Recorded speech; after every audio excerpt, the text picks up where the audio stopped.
Olá! Hoje a nossa aula é sobre estequiometria. O nome pode parecer assustador, mas é uma coisa tranquila. Você no seu dia a dia já faz isso. Essa matéria é uma questão garantida no seu vestibular. Preste atenção, se concentre, que certeza é uma questão sobre isso. No seu dia a dia, por várias vezes, você manipula quantidades, não é? Vamos ver uma cena para você entender o que eu estou dizendo. Hoje à tarde, você animado lá fazendo um bolo. Dá uma olhadinha na tela. Você ou sua mãe começam a pegar lá um copo de leite, xícaras de farinha, não é? Então você está manipulando quantidades. Você vai seguindo uma receita e dá um bolo maravilhoso. Vamos supor que você convidou mais alguém e fala assim, nossa, acho que eu vou dobrar a receita. Então quando você vê uma receita de um bolo, ela tem dois aspectos. Ela dá qualidade, quem são os ingredientes, e te dá quantidades. Se você vai dobrar a receita, você dobra a sua farinha? Claro que não, você dobra tudo para manter uma coisa chamada proporção. Na química, a mesma coisa. Um químico é como sua mãe ou você fazendo um bolo. Nós vamos ao laboratório e vamos manipular a matéria. Vamos manipular quantidades, não é? Então essas quantidades têm uma proporção que deve ser seguida.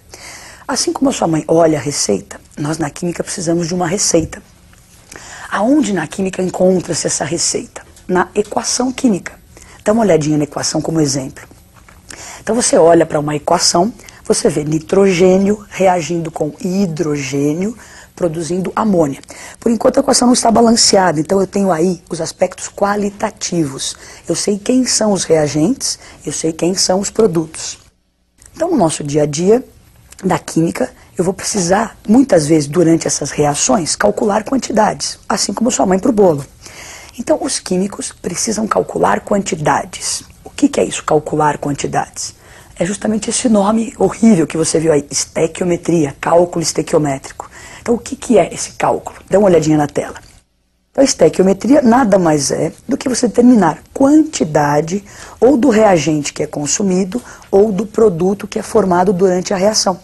É uma coisa que assim não tem como um químico se livrar. Por quê? Nós vamos trabalhar com a matéria, vamos manipular a matéria, reagir, interagir essa matéria. Qualquer cálculo que envolva quantidades dessas substâncias vai ser chamado de cálculo estequiométrico. Então, vamos supor que a sua mãe tem lá a receita de bolo. Ela tem a quantidade de leite e de farinha. Quando ela vai dobrar, ela faz isso rapidamente, essa conta rapidamente, não é? Então ela tem a certeza, ela vai dobrar, ela tem uma pequena dúvida e compara com essa certeza, com esse referencial. Para nós na química, então nós dissemos que esse referencial vem da equação. Só que para eu ter quantidades, eu preciso ter equação perfeitamente balanceada, como ela está agora na tela. Então eu tenho lá, o nitrogênio reage com hidrogênio e produz amônia. Com o balanceamento, aparecem esses números que são os coeficientes, não é?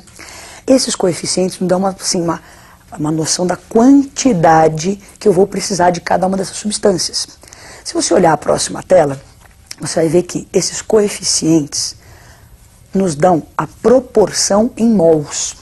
Então, esse coeficiente 1, ele me dá a proporção. 1 mol de nitrogênio irá reagir com 3 mols de hidrogênio e irá produzir 2 mols de amônia.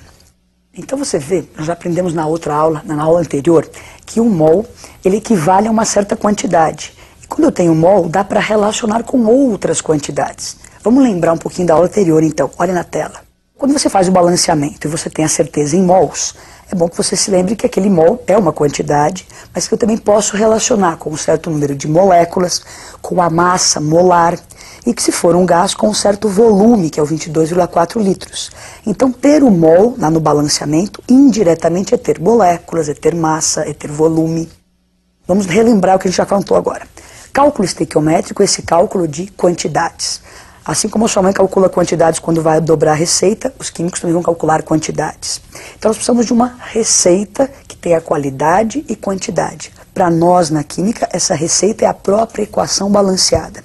Então sempre que você ler um exercício e ele questionar quantidades das substâncias, você vai precisar ter a equação da reação dessas substâncias perfeitamente balanceada e organizar a sua dúvida usando essa própria equação.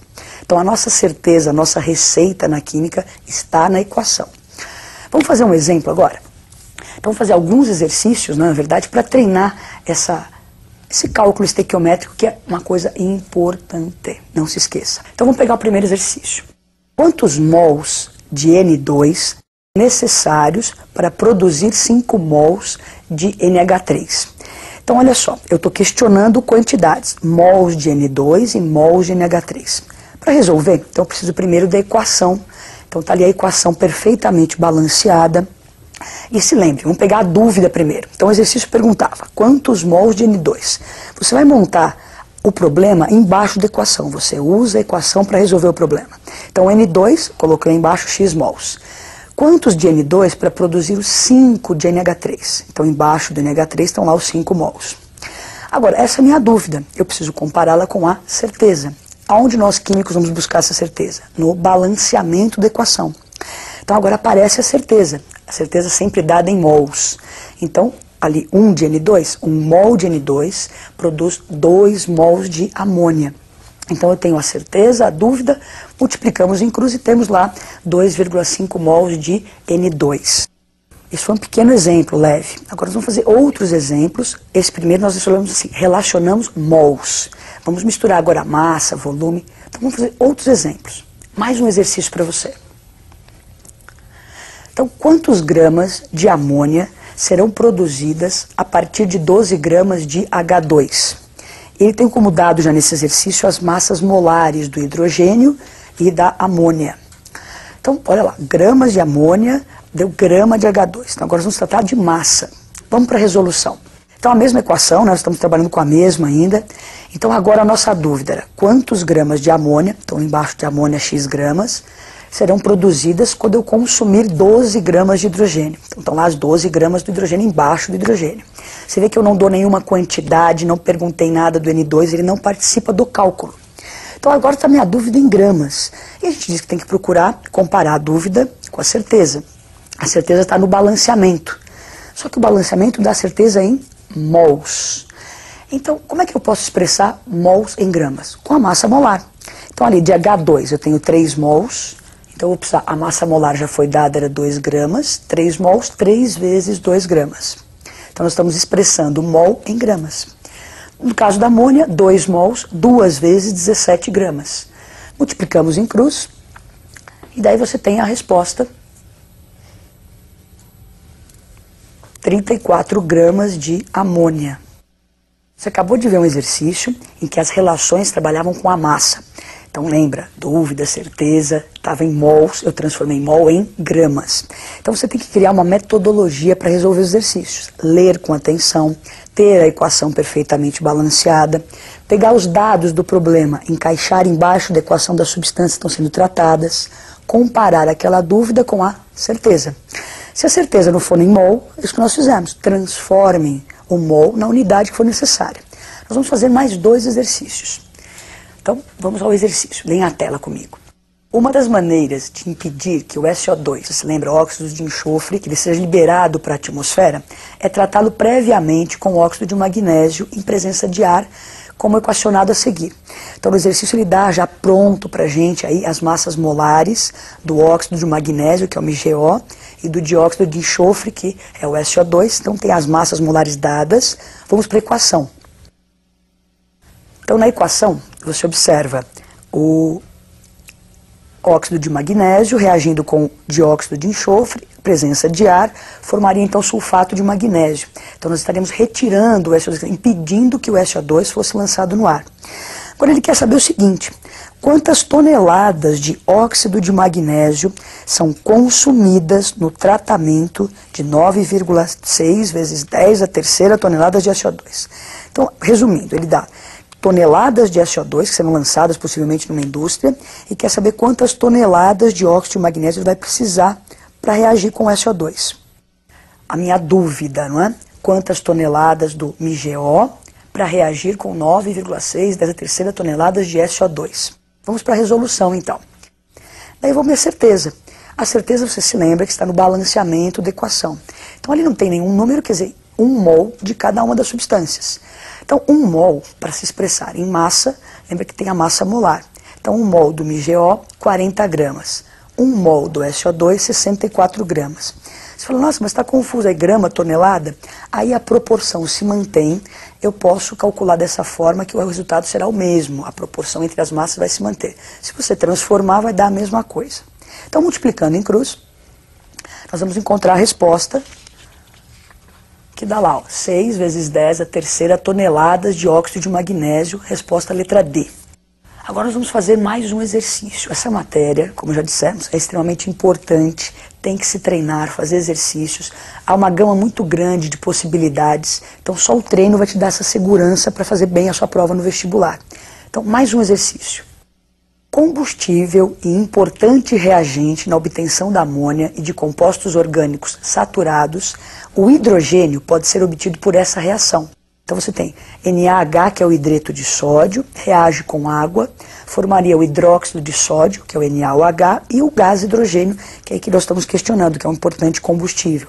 A pergunta: quantos litros deste gás, nas condições ambiente, podem ser obtidos pela hidrólise de 60 gramas de hidreto de sódio? Então você já tem a equação, ela já está balanceada, e tem os dados do exercício, né? Volume molar, você vê que nós não estamos na CLTP. Então, nessas condições que ele diz ambiente, ele nos dá o volume molar, que é 24,5 litros por mol. E também já temos a massa molar do NaH, do hidreto de sódio, 24 gramas por mol, e as alternativas. Então vamos lá. Primeira coisa para resolver o exercício. A equação nós já temos, ela já está balanceada. Você copia a equação. Vamos ler o exercício, pega-se os dados e encaixa embaixo da equação. Então ele queria saber quantos litros do gás seriam produzidos se eu partir de 60 gramas do hidreto. Então lá, X litros, 60 gramas. Agora aquela coisa, a dúvida, vou comparar com a certeza. De novo, aí no balanceamento não aparece nada, eu subentendo 1 mol de cada substância. Então 1 mol do hidreto, eu tenho que expressá-lo em gramas, porque a minha dúvida está em gramas. Então 1 mol, a massa molar do hidreto era 24. Do outro lado, a minha dúvida está em litros. Então eu vou expressar o mol em litros. E 1 mol desse gás nas condições ambientes, 24,5 litros. Multiplicamos em cruz, encontramos a resposta, 61,2 litros de gás hidrogênio. Então você viu vários exercícios, né? Há uma gama muito grande, já falei várias vezes para você treinar essa matéria, ela é extremamente importante. Então o que era cálculo estequiométrico? Ler um exercício, pedir o cálculo de quantidades de substâncias que participam de uma reação, isso é estequiometria. Então, ler, ter a equação, encaixar os dados, não é? É assim que tem que se fazer, com essa metodologia que nós vimos aí em vários exercícios. Treinem. Até a próxima aula.